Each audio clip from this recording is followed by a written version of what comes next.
And pollster Craig Kashishian to get some more on these numbers here. I'm wondering, as Kevin was talking about there, what do you think, Craig? Do you think there is still this silent Trump voters that are being undercounted? Yes, there is, Trace, and thank you for having me on tonight. We are in the classic stage of a fog of war, as military strategists would say. Pollsters are all over the map. I use my model premised upon great pollsters like Robert Cahaly and Matt Towery of Insider Advantage that helped me guide me through this. And we have a great radar. My matrix shows us that there are indeed Trump voters that are new to this whole exercise of voting Republican for the first time.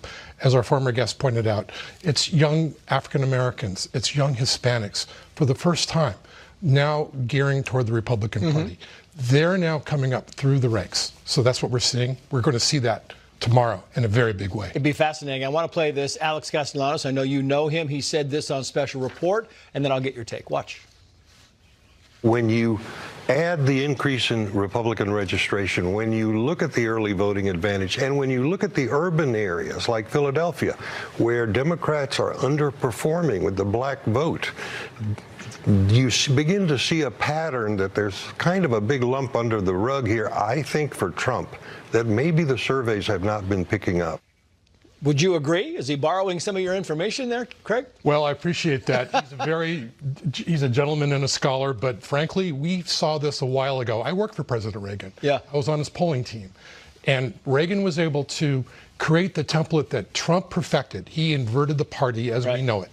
And African Americans, Latinos, Asians are all gravitating toward the Republican Party because it's now a middle class, broader spectrum party. He took it from a country club elite party to a broad class, a middle class, basically entrepreneurial Main Street party.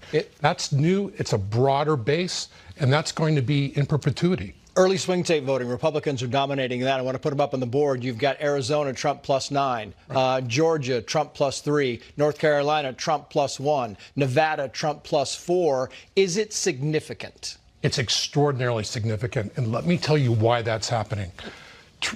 Trace, you cannot manufacture pure intensity or raw enthusiasm. This is organic. That's coming up from the ranks. It's like a rising head of steam, and that's being driven by these new voters and by these new ranking Republican voters of all classes coming in favor of Trump. That's why I think we're going to have a nice, decisive victory in a day.